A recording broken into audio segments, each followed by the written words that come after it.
And Richard is, maybe he doesn't know this, but he's one of my biggest role models. I love the Gene Keys. I almost could say that I'm obsessed with the Gene Keys, as I'm sure a lot of people are. And it's a beautiful art and transmission that he has created. I actually went through his course this year. It was beautiful. He has a course that's out where there's hundreds of people and everybody joins these calls and talks about their actual keys. And so he's going to be here sharing with us today. I think he's in the room right now. And he's going to be doing a little sharing, and it's going to be a lot of also Q&A. So I've prepared a bunch of questions. I know that a lot of you guys out there have questions that you want to ask Richard. He's filled with so much knowledge and so much wisdom. And we have the chance here to ask those questions. So this is extremely special. And Richard, I would love for you to introduce yourself, and it's great having you here. Hi, Chelsea. Thank you for inviting me, and welcome to everyone. And you've obviously just had a wonderful session with Janet. I caught the end of it, and I certainly I would certainly like to build on that energy and bring it really down deep inside us and let it anchor. So let's make that the intention of this session. And the Gene Keys is all about that. So it's all about anchoring, and particularly in the belly, and coming into this point of deep wisdom and stillness inside ourselves. And out of that, our life force explodes and flows into the world. So I'm very happy to be here, and it's nice to see you all, and looking forward to sharing some time. Thank you for being here, Richard. It's so special. So I'm sure that we have so many things that we could talk about, but with the world in the state that we're in, the gene key that's really speaking to me the most right now is gene key 55, and the shadow frequency of victimization and the city of liberation. And I think a lot of people right now are in fear states, and there's a lot happening in the world. And personally, this gene key gave me a lot of hope for the natural evolution of the world. And you talk about creativity ruling life, and we'll be experiencing life as art, which really speaks to me. And the body needing less salt, and being able to use light as our food source, and shifting into the solar plexus. I would love if you could talk about our state of the world right now, and as we awaken, how this gene key kind of plays into that. Yeah, well, I'll do my best. I guess I'll back up and just for those of you who don't maybe know gene keys, describe in a nutshell what they're about and what they're for. Since you all seem like a very switched on group, I'll start at quite a kind of high level. There's a tradition in the Tibetan teachings called the tradition of the terma, and the terma refers to the word sort of means like a treasure, and a terma is a wisdom teaching that is revealed from the inner planes at a specific time in history for a specific purpose. And there are many forms of terma, and a lot of things like Reiki, for example, is a good example of perhaps a terma that has revealed itself to certain people at certain times, and then was built upon and grew and became an incredible lineage that's then carried out and continues into the world. And the gene keys is a terma like that, in that way, not in the traditional Tibetan way, but it's a good way of introducing them, because it's a big ball of living wisdom. and the wisdom is actually inside us. It's inside the body, it's inside the physical body, it's inside the cells, inside the genes. It's all imprinted in us, and that's why it's called the gene keys. And so the teachings sort of center around a book called The Gene Keys, which I wrote, the big thick book here. But then the teachings come alive, they stream out of that book, and the keys there are 64 of them, and they relate to codons in our DNA. We are built out of 64 codons, so we're a 64 code species, and the universe seems to be a 64 coded place as well, because that's a code that you see replicated in many living natural systems. It's also the basis of music, which in itself should tell you enough about how we're built. We're musical beings, and we're all made of frequencies and energy signatures and light. And so the gene keys, there's these 64, and each one of them is a portal into the holographic universe. So each one is a jewel that you contemplate over time, and then it comes alive inside you. And each key has 3 layers to it. It has a journey. It's a transformational journey. So it has 3 words related to it. So, for example, the 6th gene key is the lower word, called the shadow word, is conflict. So that relates to conflict in, like in the world today, wherever we see conflict. That's the influence of that code, of that universal key at work in a human being. And it's also imprinted in nature and in natural systems. So there's nothing wrong with the shadows. That's the first thing to say. And then inside every shadow is a gift, and the shadow is hiding in the gift. And it's a wonderful joke, of a kind of cosmic joke, in a way, that the greatest gifts are hidden in the deepest challenges. And that's the central teaching of the gene keys. That's what they're all about, that every shadow is where we begin our journey. So every difficulty, like we're facing a lot of difficulties in the world today as a collective, and it's bringing up a lot of individual fears, as you said, Chelsae. So that's so if we take that 6th gene key, and I'll come to the 55 in a minute, then the gift of conflict is diplomacy, is the art, the creative art. The gift is diplomacy, to learn how to communicate with someone, to learn how to be intimate with someone, to learn how to be empathic with another person. And we learn that through mistakes. So we learn it from getting it wrong, and then over time we learn to open our heart and speak our heart, but we also learn to use our wisdom of what to say, when to say it, what not to say, how to say it, timing, and all those subtle things that we have to learn that are part of diplomacy. And diplomacy doesn't mean, these are words, but they lead to whole realms. So it doesn't just mean being nice, it actually is a whole art of how to be with life, particularly how to be with others.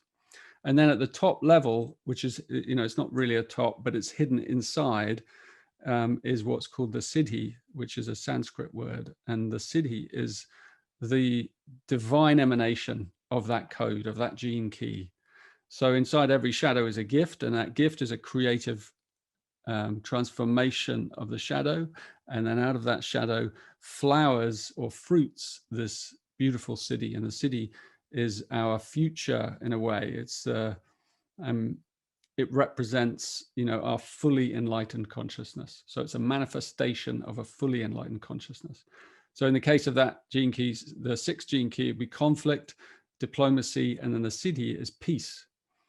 And peace it's not just a cute word. Peace is the underlying nature of the universe. That is, so every siddhi relates, it is a portal into the mind and heart of God, of the divine. And it's hidden inside us. So, and that's what the gene keys is here to do. It's here to trigger and help us work through these different codes that we face individually, and in our families, in our relationships, and in our society, community, and the world, and Gaia herself. And also our higher role, even our spiritual role within the cosmos. So it's a big body of wisdom. And, you know, as I wrote it, as it came together over many, many years, the one gene key that kind of took me by surprise was this 55th gene key, because it's about this time we're in now.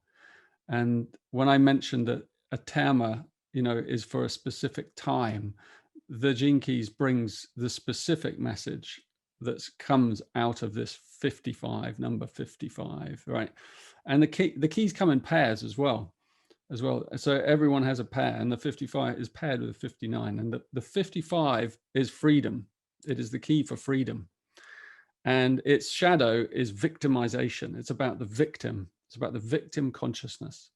And everywhere we look, embedded in our basic human behavior and in our historical lineage and in our ancestral DNA, is this deep core embedded wound of the we are victims in some way, and it emerges as behavioral patterns, you know, sociological, geopolitical. Everywhere you see it, you see victims. You see victims and abusers, and that is the framework of our consciousness as it stands today, and we're growing and learning through it and beyond it. And that's what this 55th gene key points towards: freedom. And we learn a lot from this partner of it, which is the 59, which is about intimacy. You know, so the shadow is dishonesty and intimacy. So you have like victimization. The victim is about dishonesty. You know, they're rooted, they're connected together. Wherever we're dishonest with another person or with ourselves, we sow the seed of conflict and this victim pattern that then propagates more and more suffering. So intimacy is a really sweet thing, and I'll share with you all that, you know, I come here today. This is the first public event I've done for a while, because in the last I lost my father about 10 days ago. When I say I lost him, I didn't lose him, I gained him as well. But he died due to COVID. And so I'm still in the stream of that. He was a wonderful man, and but one of the things that is very clear is when someone goes through the portal of death, and I've had two close people this year, my father being the second, then suddenly they become more available to you than they ever have been before, because everything drops away. You know, the personality drops away, you know, the history starts to drop away, all the objects, all the things, the place, the things that they're connected to, all drop away. The personality drops away, and the soul is suddenly fully available in its true intimacy. And so for me, in the last, you know, 10 days since he passed, I have been feeling the beauty of that intimacy. And I really, you know, it's especially profound when it's your parent, and he was a man I loved very much as well, and who loved me, and who many loved, actually. So that intimacy is about transcending death, you know, and that's what the ultimate victim state is. It's like it's to believe that we are this, you know, we are this shell, and that's what we're here to transcend and move through. And that's why we have the challenges that we have. So in our individual life, every challenge that comes to us that we face, whether it's a difficult relationship, a health crisis, someone we love in pain, you know, financial problems, hunger, whatever it is, you know, whatever the problem is, sexuality, wounding, you know, abuse, all of the thing, grief, you know, shame, blah blah blah. We know all the stories. It's here specifically for the purpose of awakening us to move beyond this state of thinking we are this. And I know that you've heard this story before. and yet fully embodying it is our, you know, that is our role, that is our task here. and to attain that level of freedom, you know, and ultimately it's freedom from, you know, it's freedom from fear, you know, and that's what this time is delivering us. And yes, we can get into the layers of the 55th, you know, the transmission of it, Chelsae, and I'm happy to, because it has so many layers, and it's very prophetic. It describes this time, and it shows us how there has, you know, there needs to be a crisis in order for there to be a breakthrough. And I think it's clear to most of us that the civilization that has grown up here on this planet in its current form is kind of rotten at its core in some way, even though there's lots of wonderful, great things that we've created. We've also lost touch with the most essential things. And, you know, a lot has to fall away in order for us to transmute this suffering that we carry, and to the pain of our mistakes and our past. That all has to be transmuted. And that's why the work with the Reiki and the work with these subtle bodies at this, you know, energetic level at this time is really important, because it's charging up the collective field, and it's helping process all this anguish that we carry in our physical DNA. Each one of us has come here carrying a weight, a burden, and that, you know, and the more light we have in our soul, the greater the burden we will have agreed to take on.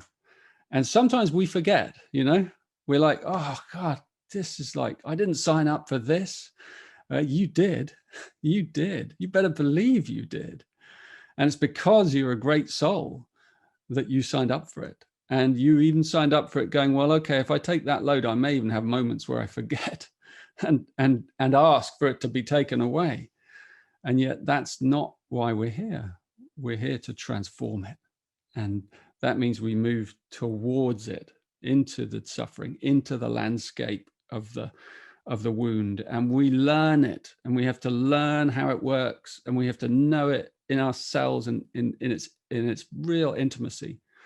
And then one day we become fully transparent, you know, when it, you know, that the future is beautiful. The future is also assured, but the journey of moving through the tunnel, through the wormhole, that is something that no one can predict how it's going to go. But that's the mystery play that we're in. So yeah, I guess I've said enough to start, but hope that. That's beautiful. No, that's amazing. I love hearing that. I liked actually hearing about the Tama, and that we are actually in the time of Gene Key 55, because I actually didn't know that it was actually meant for right now, and that just felt that way.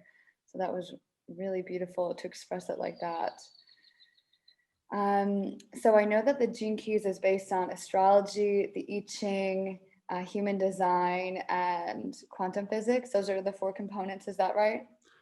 There's more than 4. There are many, but those are some of them. Yes.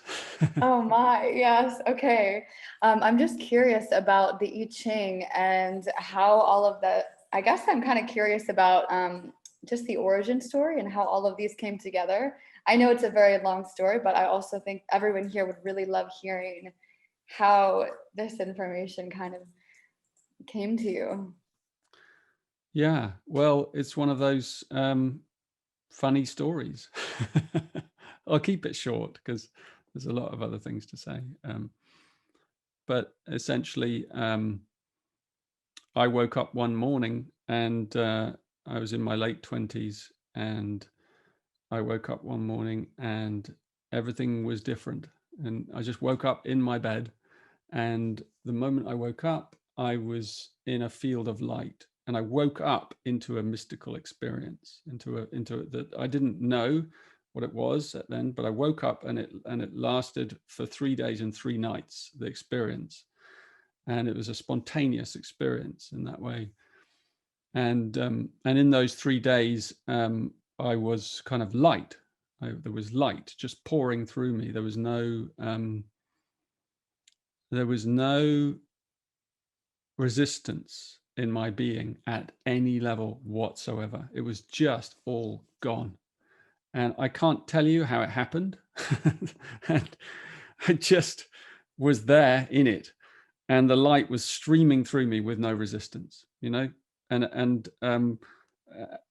my aura, my field was vast. It was, you know, I was lying in this bed, and I was in a little cottage in the countryside in England, and I stretched out my arms, and I could feel my arms just travel hundreds of miles, you know, in every direction, and feel where they went. You know, they could feel the places and villages and people. It was the tendrils of light. It was intelligence that was pouring through me, and I had access to this intelligence. And so for 3 days and 3 nights, I had access to this higher intelligence, of which we all, you know, are part of it. And at times we've, you know, for some of us, many of us have had similar experiences, or we've had peeps into that, through that veil, or we've done it maybe spontaneously, or through a spiritual encounter, or through you know, plant medicine or something like that. And so for me, it was a spontaneous, unexpected event. And in those 3 days, I guess I was given what I needed to know. And then I went on a journey as well throughout England in those 3 days. It was very clear. I had a kind of clear voice in me telling me. It wasn't really telling me. It was my intuition, but it was just super, super, super clear. And it was just driving me. You know, it was like being in a limousine, and I just went, and it sort of spoke through me, and it interacted, and there's no it was me. It was my higher consciousness. It was God. It was all of it. Anyway, so in those 3 days, I took in this vast web of information that I didn't even kind of know how to process. And everything for me was experienced as a hologram. So every single thing was contained in every other thing. So, and everything that happened to me was a microcosmic, symbolic stage of the universe itself. So in 3 days, I lived the beginning, the middle, and the end of the universe in my body. And so I got to learn what the universe is, how it's built, you know, what its journey is, where it came from, and where it's going. And all of that is very difficult to explain. And after I came down from that experience, which was very difficult, you know, because once it kind of fell away back into the earth, I was left kind of a normal, ordinary, fallible human being again. And it took me a long time to integrate it. And I went through many phases, you know, phases of thinking I was the Messiah, phases of denial. I said that didn't happen. I'm going to be ordinary. Phases of trying to understand it and unraveling it, and maybe phases of psychosis and you know, a little bit of craziness at times. And eventually, yeah, it all started to come together. And funnily enough, when I met my wife, and you know, I started to get grounded. There was something about her presence in my life, this very grounded, earthy woman. And I've been with her now 20 years. And, you know, she's not really interested in this stuff. You know, it's not her path. But we've been together for all this time. We deeply love each other. But she's the anchor of this celestial, spiritual transmission.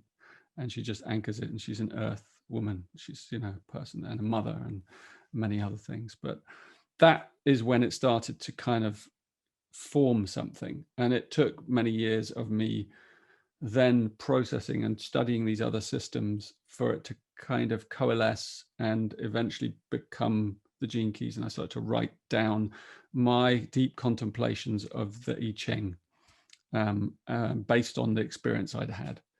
And so it came through the Art of Contemplation, which is what I wanted to talk about a bit here today, because it's how you access wisdom. You know, it's how anyone can access the field of wisdom that I accessed in those 3 days. And I've been able to access it ever since, not in the same way of like throwing all the wood, you know, the house was gone, you know, but now it's like the door is left ajar, and that's enough so that the wisdom can come in and it can be applied to any life situation. And it's not just knowing something, it's not knowledge, it's wisdom. So it's alive, and therefore it's connected, it's a part of love. It's love and the mind working together inside us. So you can't separate love and the mind. The mind is this incredible infinite, thing. It's infinity. And love is how it's carried. It's carried on the wings of love. So that's how the Gene Keys came into the world. And then they progressively, more people came into my life, amazing magical beings who were put in my path to help me unravel it. And I'm now part of a whole team and a whole community around the world who are working with the Gene Keys, exploring them, applying their creativity, their genius. And it's a collective tema, so even though I got the foundation of it, others are growing it. It's a garden. And so everyone's invited in the G. It's not like one of those things that you come and there's a teacher and the teacher's the one that knows. This is like everyone is in the garden. Each person is a plant. I'm this one oak over here, and there's this person over here. She's a beautiful willow tree, and she's growing in this way. And there's another person planting something over here and cultivating.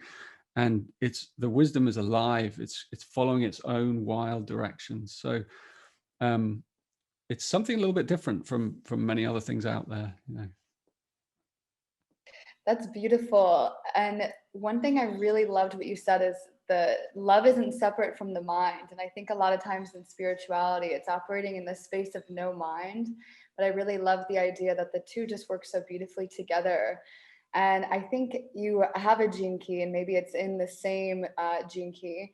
And you talk about our relationship to emotions, and emotions being a means of communication, and our awareness kind of riding on top of emotional waves versus, using those emotions to kind of allow us to come to immediate decisions, because we're not just like in them, but we're kind of around them, and we're using them to get clarity. Would you be able to talk about that a little bit? Definitely. Yeah. That's like, I use a lot of symbols in the Gene Keys to help kind of thread stories together. And sometimes that's easier for people to understand. And one of the stories that follows the Gene Keys, and you may have heard it, some of you, is the life cycle of the dragonfly. And on all the Gene Keys books, there's little dragonflies. And the dragonfly is really the symbol of the 55th Gene Key. It represents it really well. And we all know very well the story of the butterfly because it's such a wonderful emblem of the transformation of consciousness. And the dragonfly is very similar, but it has a slightly different energy to it. And it represents this victim to freedom journey really well. Because the dragonfly begins its life as a nymph. It's called a nymph, an underwater creature, and it's a predator, and it lives under the water for 2 or 3 years as this very successful predator, and it feeds on little fish and other, not fish, but little other kind of aquatic creatures down there, and it has no idea that actually hidden inside it is this flying creature. It's this other thing, and it's because it's it lives in its gray, murky, drab world down there. And then one day something extraordinary happens, and it happens quite quickly. Like suddenly some sleeping gene is triggered inside the dragonfly, and it does something it's never done before. It finds a stalk of grass or a reed or something, and it climbs up this stalk. It has legs, and it can climb up out of the water into the sunlight, and it's never done that before. It lives underwater. So this is like a fish coming out into the air, deliberately in a way. And so it comes up, it's this underwater insect. And then as soon as it gets up towards in the sunlight, it sort of freezes on the stalk, in the sun, like in the light. And it's never done that before. It's like, it's almost in shock, like, what have I done? And it can't move.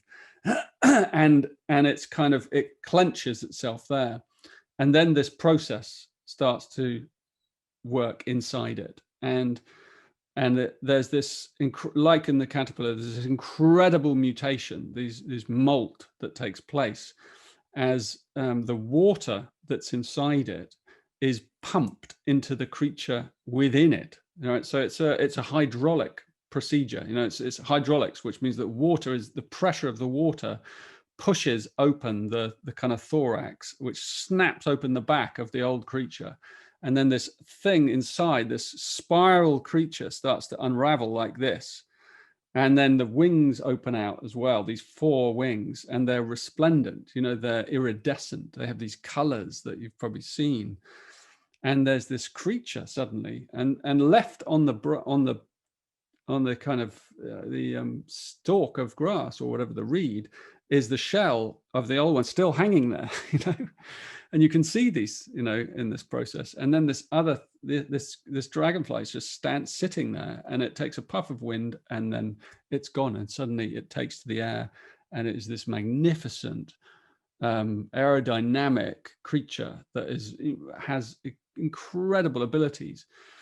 And so that process is a really great, parable for our process, particularly now, because it's the energy of our shadow, of the underwater consciousness. It's the water itself, that pumps the new creature and forces it out into the light. So that's why it's so important to understand, because it's the shadow, it's the material energy of the shadow of our wounding, of our suffering, that actually brings us to the revelation. And it, and this is actually, according to me anyway, this is a literal story as well, because in humanity, the prophecy of this gene key and the whole gene keys themselves is that we are the dragonfly, and that there is a sleeping gene that has been triggered inside us, and it is forcing us, many of us, towards the light. And it's forcing us towards the light through work on our shadow. So we have to really come to terms with our suffering. And anyone that's really doing that inner work, that shadow work, that transformational work, those are the people who are the dragonflies, and because there's a lot of spiritual bypassing as well, isn't there? Like people that would like to do that and go straight to the light and not attend to the real deep wounding and the pain. And that's also a part of the journey, for some of us to learn that way, and then fall, and then realize, oh, I didn't address something inside myself, and so, but that's part of awakening. So yeah, it's a very beautiful metaphor, I think. So yeah, and it's happening at a collective level in humanity. So we're seeing like the first dragonflies coming to the surface, and we're seeing this cracking of the shell, and it has to happen at a collective level. Imagine that all of humanity is one big dragonfly, and it takes all of those cells to propel it into this new eon, this new process, that we have to move through. We finish our life as a predator, as a victim, and the predator game, and we enter a new world. So at the moment, I guess what's important to say to all of you is, when we look ahead at the future, it has no continuity with the past. So what's coming is so different from what has been that most people cannot possibly imagine what it's going to look like. Same with the dragonfly. How can you possibly imagine that could come out of that? And that's what we're facing into now. And we're just beginning the journey. And the journey, like all births, is going to be fraught with difficulty and pain and a lot of suffering. And I don't say it lightly at all, because we can glamorize it. It's going to hurt. And we need to be real about that. It's hurting already. And this is just the warm up, first contractions. Yes, that's amazing. That's so beautiful. And yeah, our festival, it's called Emergence Festival, and it's by the chrysalis, and it's that exact same analogy of the butterfly emerging from the chrysalis and doing the shadow work and really being in that shadow. That's so resonant and beautiful. And speaking of resonance, I know that you talk about music a lot and sound frequency, and you talked about in 1987 this harmonic convergence, and then in 2012 this melodic resonance, and then you said in 2027 the rhythmic symphony. Can you talk about what that is and what that journey is a little bit? Yeah, it's you know, it's kind of part of the framework for this time that we're in. And the dates are kind of like, obviously we know the 1987, that's also linked in, as is 2012 with the Mayan calendar. And 2027 is a date that comes from the human design system, but it's also a really interesting date astrologically for lots of reasons. And I'm not an astrologer, but you know, astrologers will really have some fun looking at it.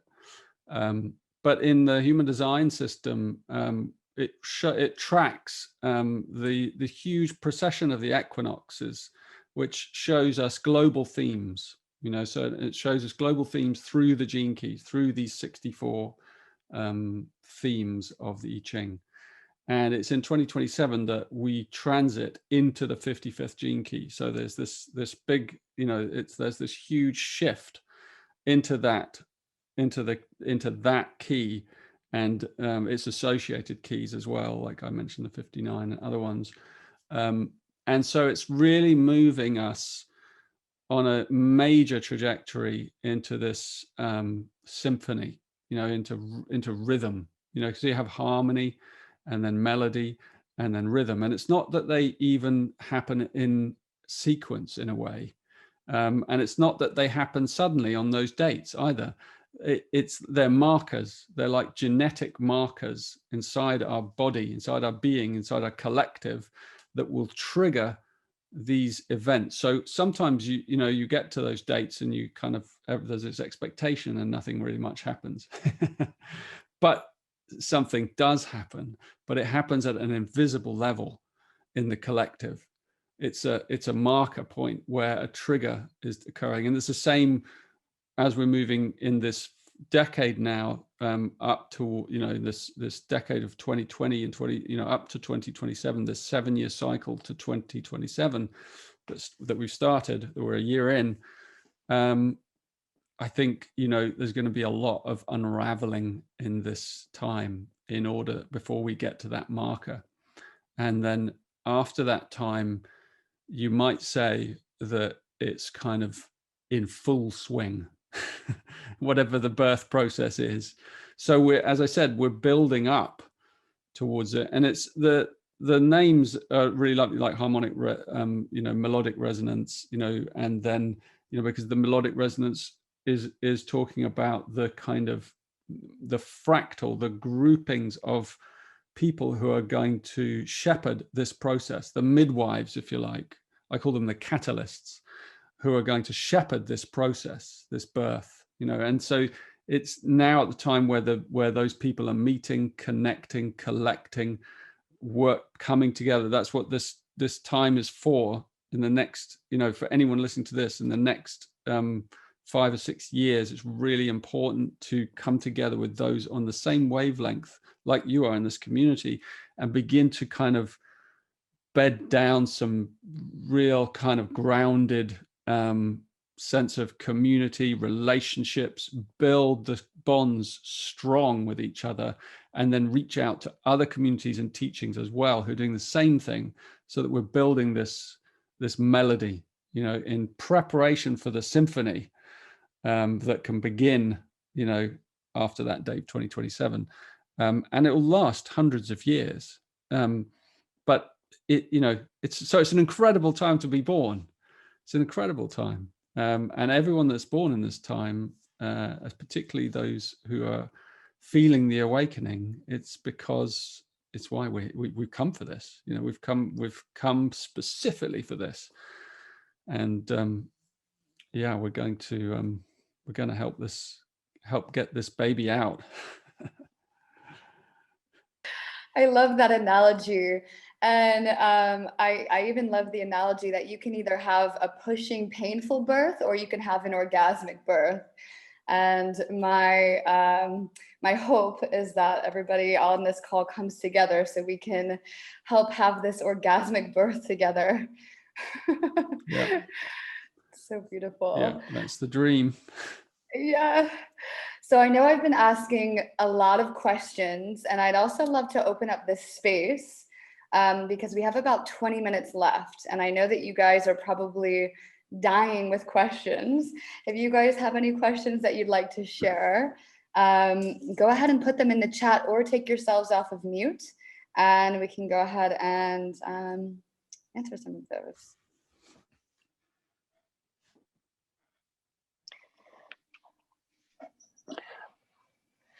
Hey, Richard, this is Lillian. I'm really excited to have you speak on here. So thank you for joining us and for everyone listening. I have a question since we're on the 55th Gene Key topic. There's a commentary where it states that if by 2012 you're not in resonance with a dream that is moving into form, your DNA will be locked out of the story. Are we saying that there are people that are simply not going to transform, or was there a different intention behind that statement? Well, it's a bit of a heavy statement, isn't it? Yeah. And I think there's, you know, I kind of hope it's wrong, you know, because things I've said, I, you know, you say things and then, you know, they can change.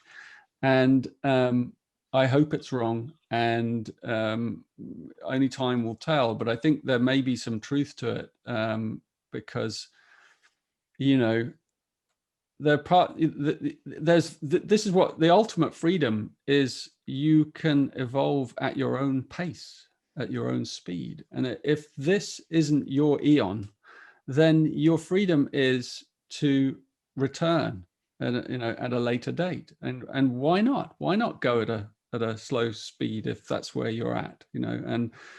And so, yeah, I my hope is that everyone comes through the portal, but it may be that some elements are kind of just left behind for the next round. And so I don't think we need to sort of actually feel sad about it. It's just potentially an aspect of consciousness. And I think its value is that when we look at people today and we look at their behavior, it can give us more compassion, because we don't then have to insist that everyone get it. You know, we can just be like, okay, if you're meant to get it, you're really going to get it. And there may be some that just don't. And then there may be some who are on the cusp, and you never quite know until the very last moment. You know those people? We all know those people. You never know until the very last moment if they're going to come, if they're going to make it. You know, they're the ones that are always late and they just squeeze through. And some that just aren't ready. And I think it's great to have that sense of spaciousness to allow for all possibilities. Yeah, good question. Thank you for sharing. Thank you. Dennis, I see your hand raised here. Yes, such a pleasure to have your wisdom here today. Amazing. In my journey of the Gene Keys, I've enjoyed so many different things and tools that you provide in getting us to those places where we're in that higher frequency. Very powerful. Right now, I'm working on relationship and having that mirror of who I am through my relationship, which is amazing work. And I'm so thankful to be in that place. What I'm really fascinated with, because I work with quantum medicine and work with helping to nourish the body, one of the things that's helped me the most was the matches of amino acids to the gene keys. Been powerful for activating some of the sensations inside of me. Can you tell me more about how those factors play in our roles of making these activations in higher frequencies become more alive, and how you put that into the book and why it's there? Yeah, it's a good question. I put all kinds of things into the book that I don't even understand. You know, And but I'm good at correspondences, so I know when something corresponds to something, because that was what I saw in my 3 days. I was shown correspondences. I was shown how that relates to that, and that relates to billion, and I saw all these, it's like if I was in a forest of trees, I'd be able to look at every twig and tell you which other twig it related to and which stone it related, do you know what I mean? It was like crazy being in the fractal cosmos. And so I put a lot of those things in for future people with more skills than me, because as I said, Gene Keys is a collective terma. So those are things for people like yourself who may have training in medical things, or in time, as we understand more about how to actually trigger amino acids inside our body, then that's a whole new medicine that can emerge out of that. And the Gene Keys at the moment is still in its infancy, because it's still growing different shoots.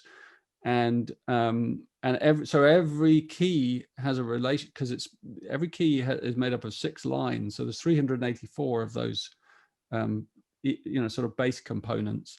And every one of those relates to a series of like crystals, plants, animals, insects, trees, stars, everything. So through the correspondences, you can then look at, well, if you know your correspondences, like from when you were born, you can literally see in little places in your profile, in your what I call your hologenetic profile, which, by the way, if you've never done one, you can get from my website, genekeys.com.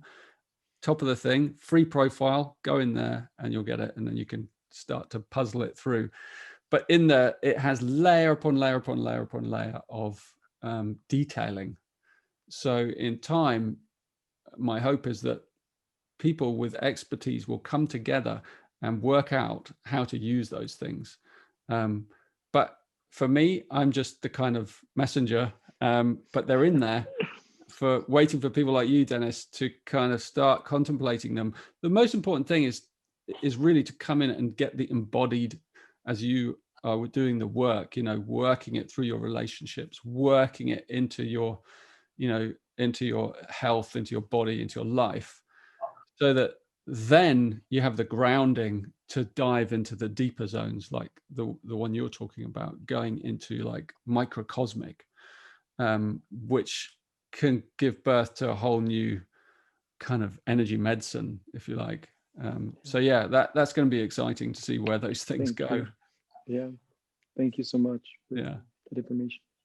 Thank you, Dennis. I think I see Frank's hand raised. Hi, Richard. Aloha from Maui.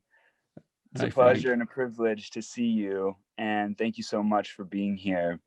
I am intimately familiar with your work, good friends with Theo and Devin Martin, and really enjoying all of the content and the evolution of the content that you've been putting out recently.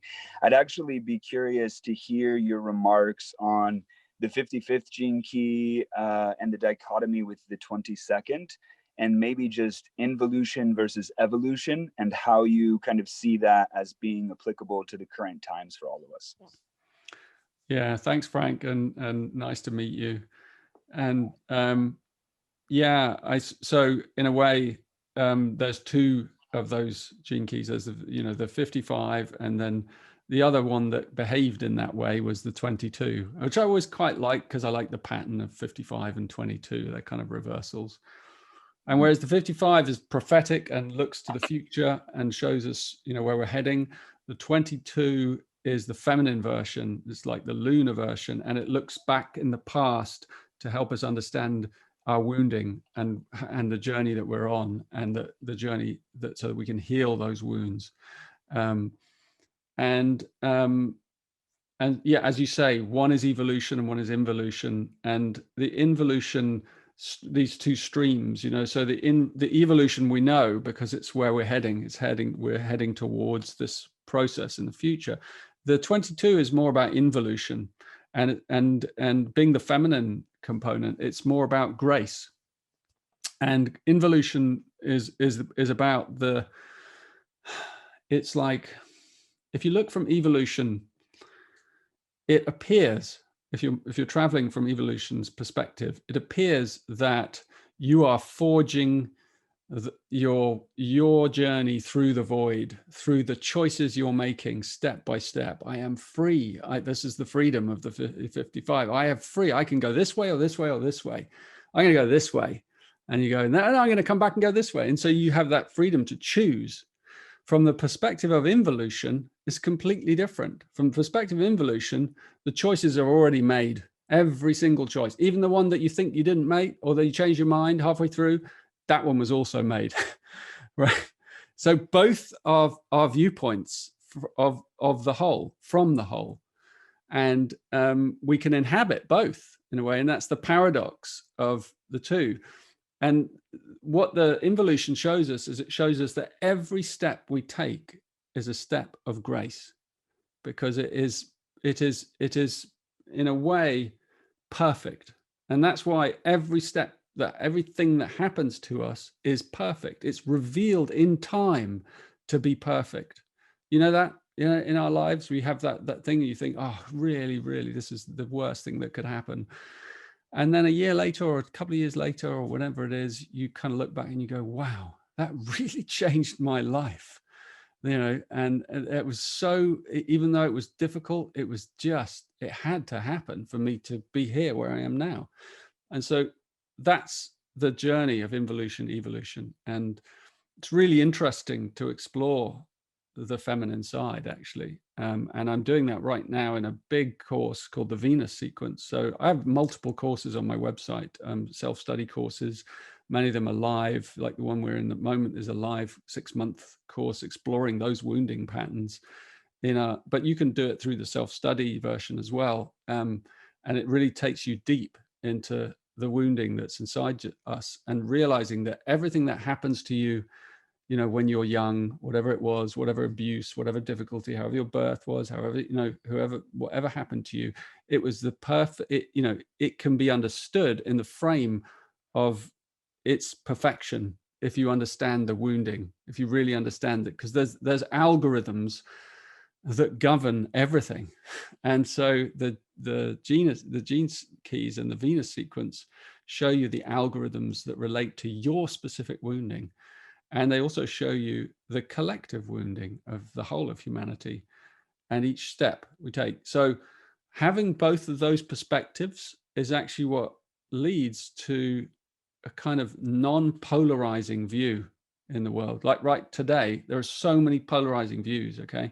Because someone's inhabiting one side or the other side, you know, and if you can inhabit both sides, you don't get caught in that trap of I'm this side or I'm this side, you know, and you can still kind of prefer one side, you know, and that's also completely bona fide, you know, but you have to know both sides in a way. And that's wisdom, is being able to stand in at all levels of the duality and then transcend it. Beautiful. Thank you for that. Thank you, Frank. Natasha, you have your hand raised. Hi.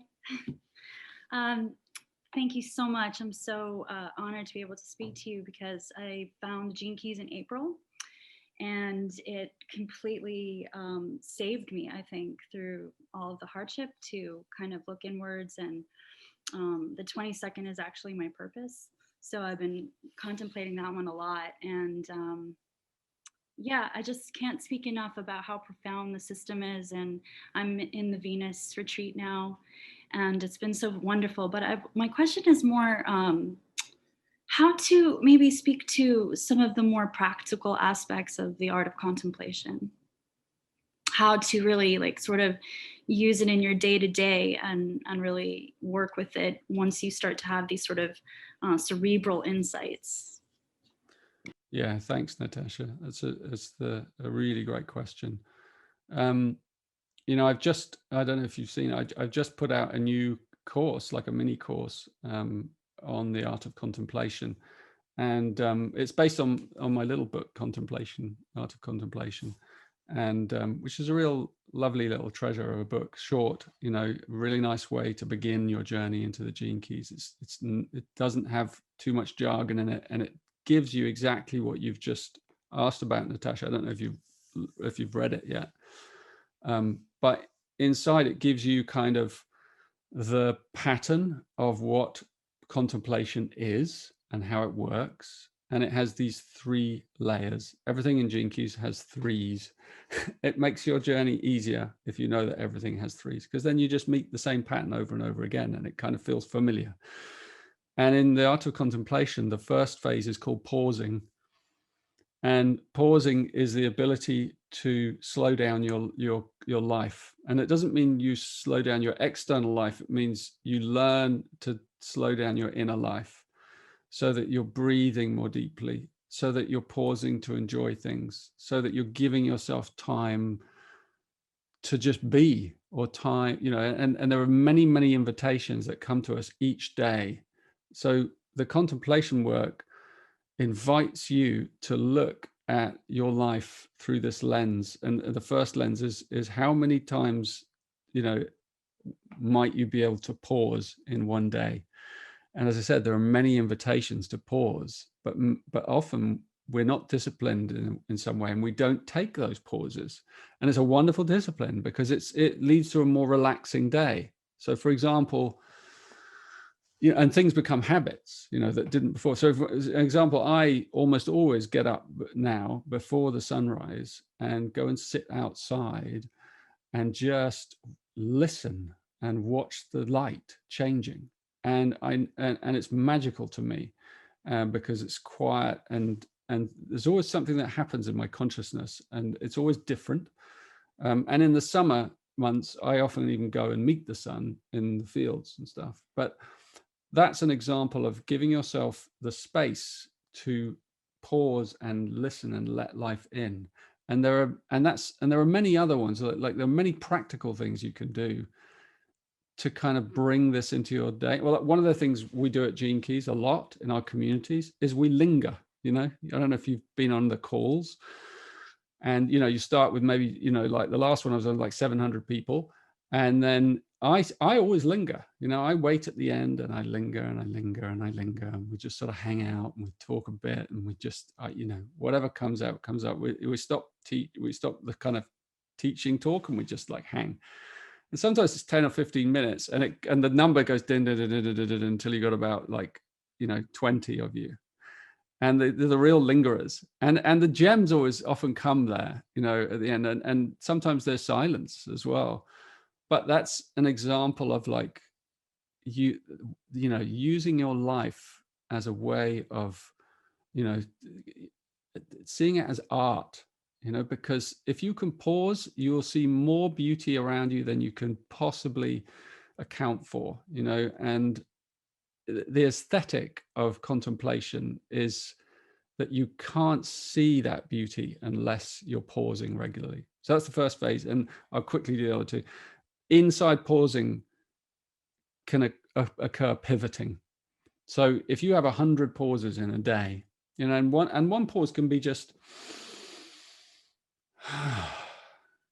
one of those at the right moment. You know, you're in the middle of the washing up, something catches your eye, and you just go, you put the towel or the thing down, and you just go, and you just hang there for a few seconds. That is a pause, right? And then you carry on. But when you carry on, things are different because you took that pause. And also, you find the timing improves. But if you take a lot of those pauses, you know, maybe in 100 pauses, one pivot will occur. And a pivot is a spontaneous kind of opening up to something new. And you can never predict them, but the more pauses you have, the more chances there are of pivots. And pivots are when our mind gets something new, or our heart opens in a way, or it sees something different, or it sees something more, and some shift takes place inside us that is unforgettable. So when you come to the end of the day, you can guarantee that that pivot will be the high point of your day. You'll be like, wow, something amazing happened today.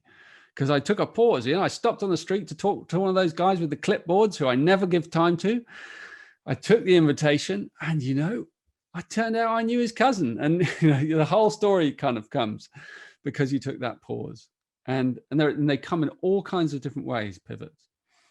And so a life filled with those pivotal moments is a life that's constantly transforming, and more light is coming through you because you're listening to life, you're letting it in. And the third aspect of contemplation is called merging. And so lots and lots and lots of pivots add up to a merging.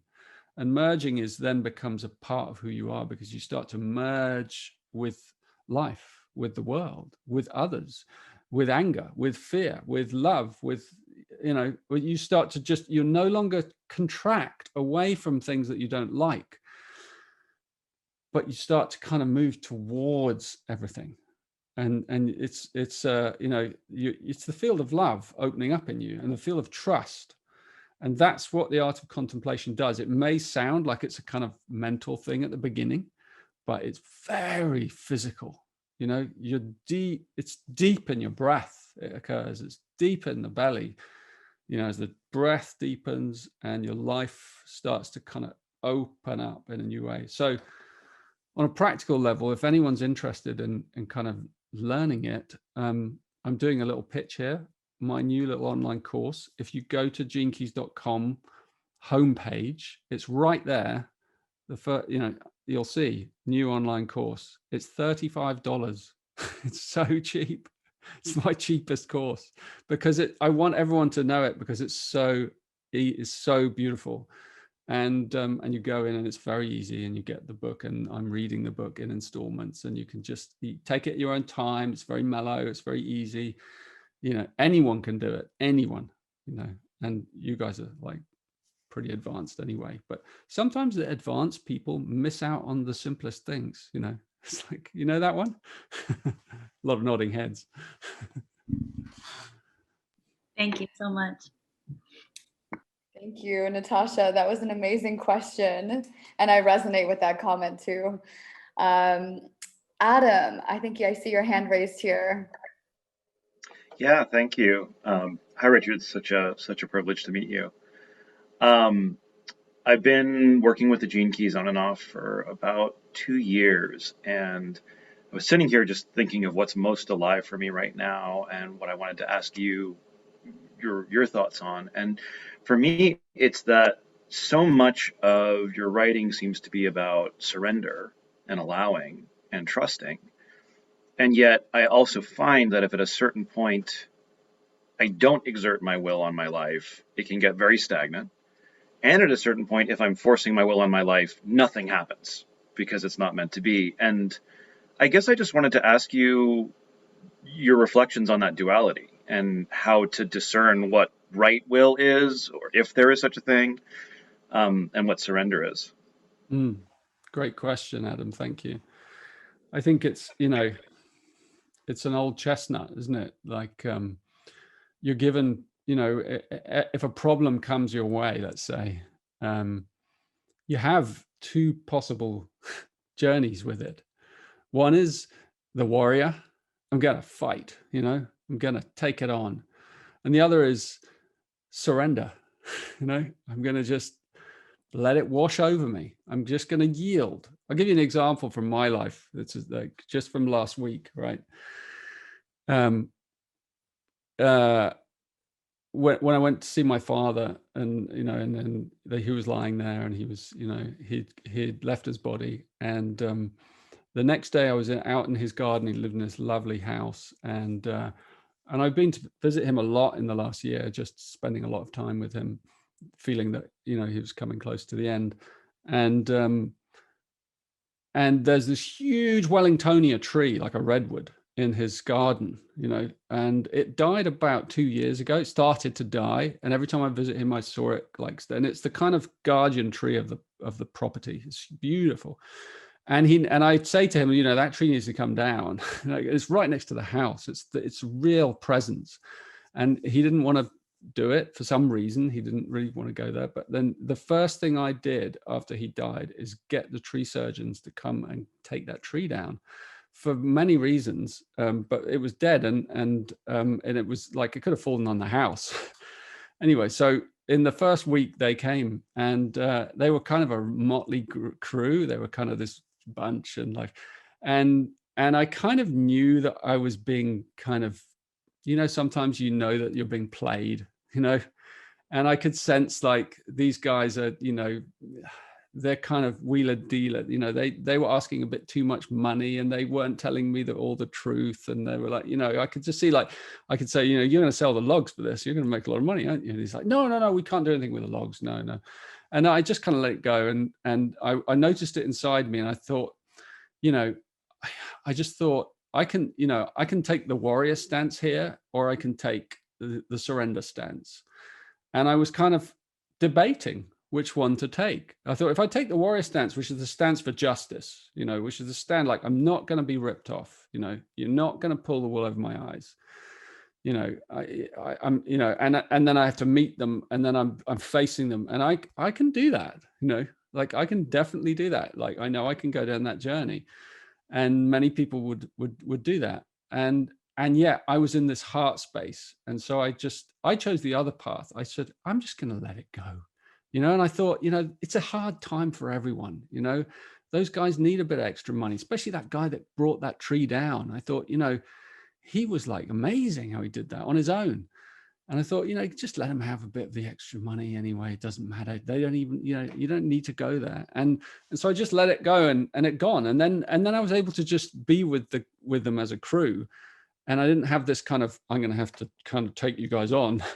I just let them believe that they kind of, whatever they wanted to believe. It wasn't all of them either. It was just the kind of leader, really.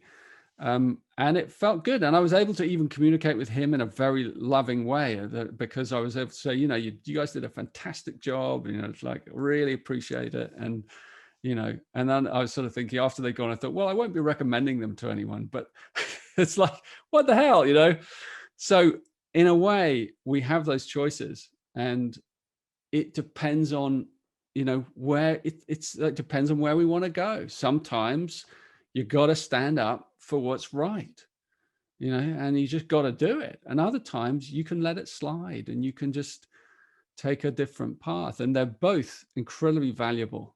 And I wouldn't stake one over the other. It's just, as you said, discernment. You can't make a wrong decision, and you might even change your mind halfway through, But yeah, at this time, that's part of, I think, learning to be wise. Like, you learn to just go with whichever one flows through you, and you trust in it utterly. So yeah, there you are. Thank you so much. That's a great story. Thank you.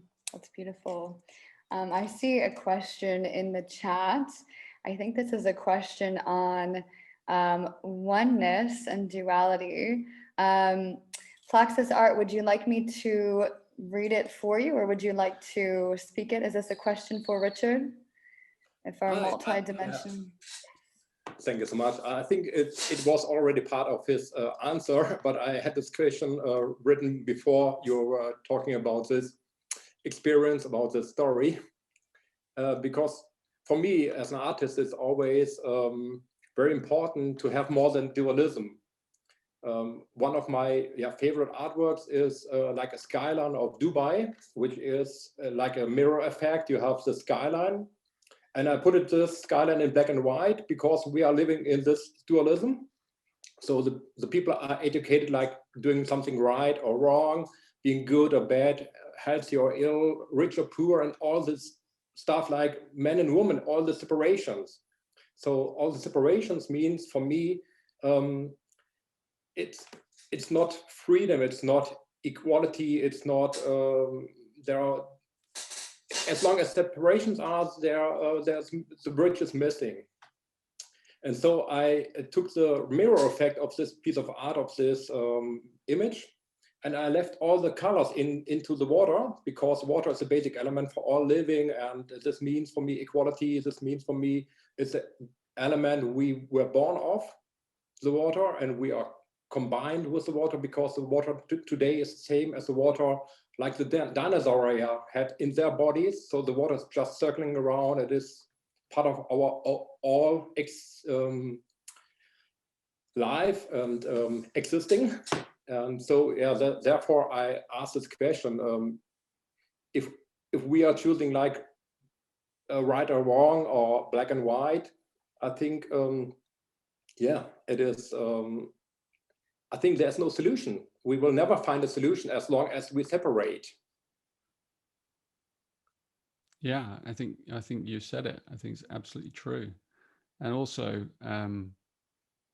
you know, today, where everything is divided into very sharp poles around the world, good and evil, you know, awakened people, sleeping people, you know, however you look at it, there's different levels. But actually, you know, if you look at the universe through the Aboriginal mind, the indigenous mind, you don't see things in that. They don't, you know, those people tend, I don't want to generalize, but that those views, I would say, don't tend to see in those terms in the same way.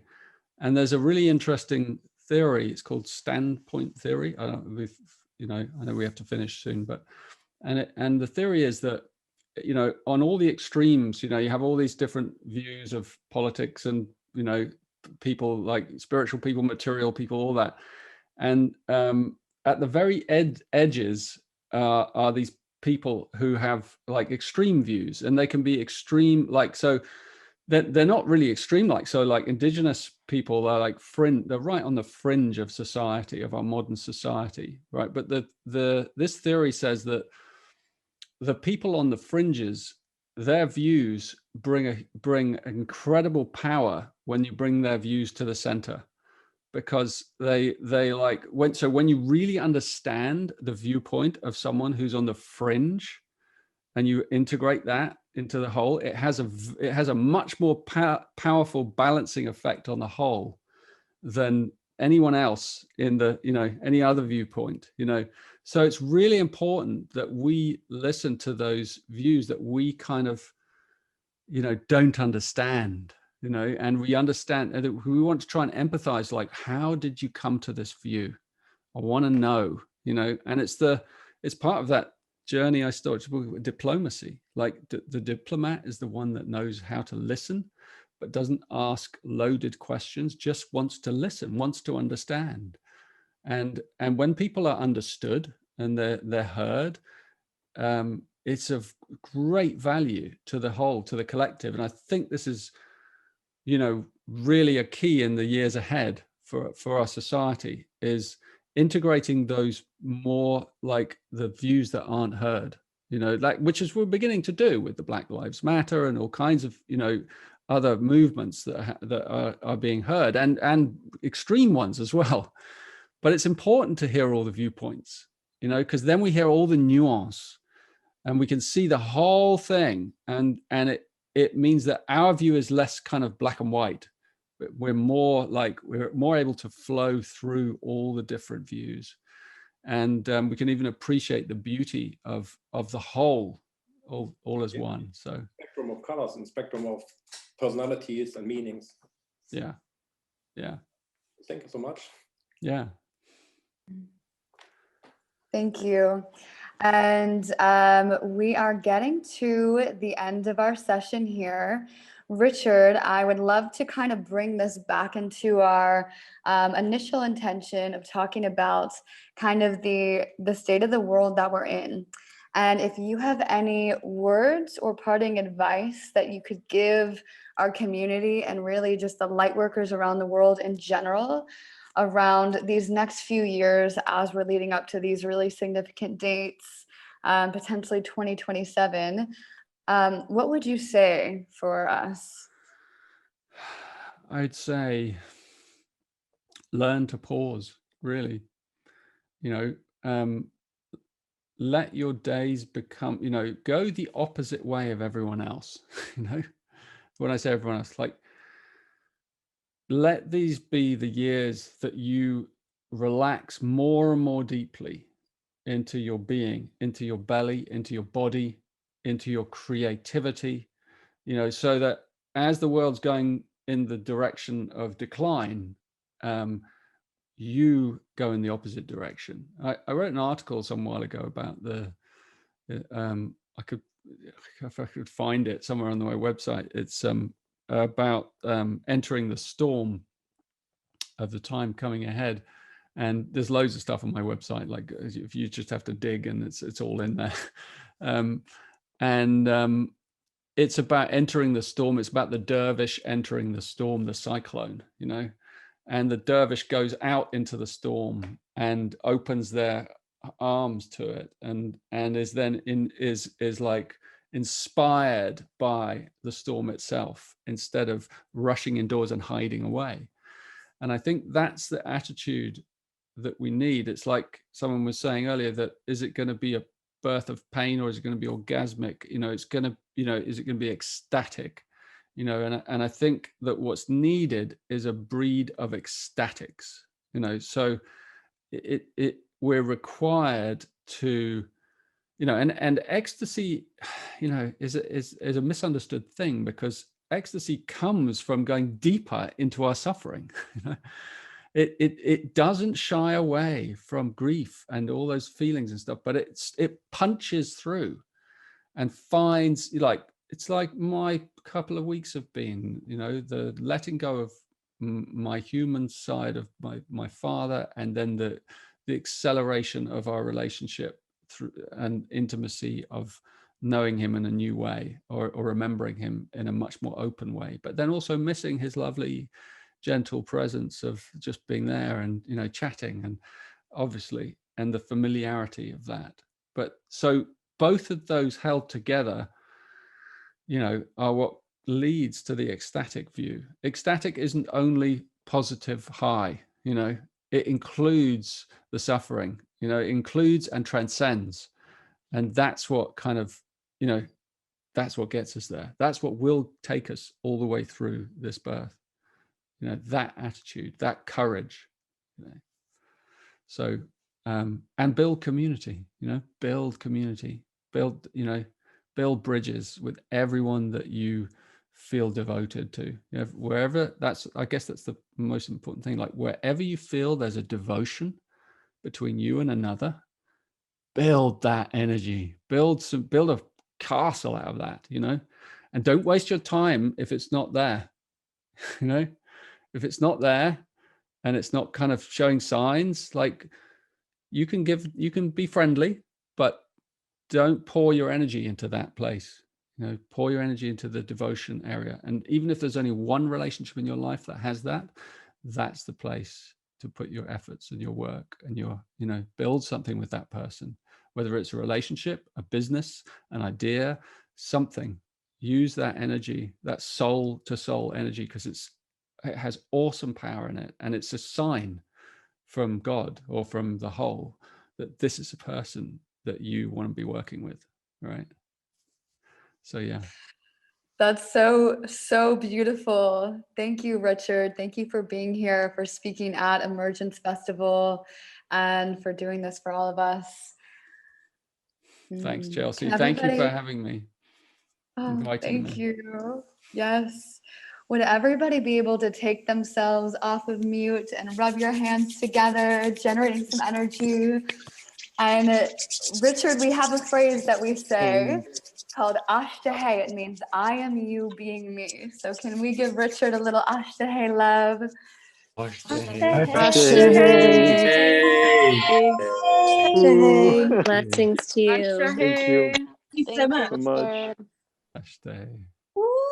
Thank you for having me. Thank you so much. Come and visit Gene Keys. Come and join our fun community all around the globe, and you're very, very welcome, everyone here.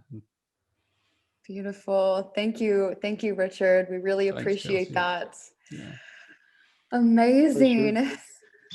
So we put all of the links in the chat here. We have the Gene Key links, we have the courses, we have the Venus course. If you want to click on those links, you guys can join those courses. I know that I've been a part of them, and they have been very special. Amazing. So we are going to take a little stretch break as we transition, because we're going to do some breath work next. How do you guys all feel about taking a little stretch break? Yes, all right. So go ahead and we can stand up. We're gonna move our bodies a little bit. Bryant Wood is gonna come on next, and we're gonna do a little movement. So I'm gonna put on a song. I know you guys know this one because we had it on earlier. And I'm gonna put it through my speaker so we can have some music here. Amazing. Was that good, everybody? Did you guys like that? Yay.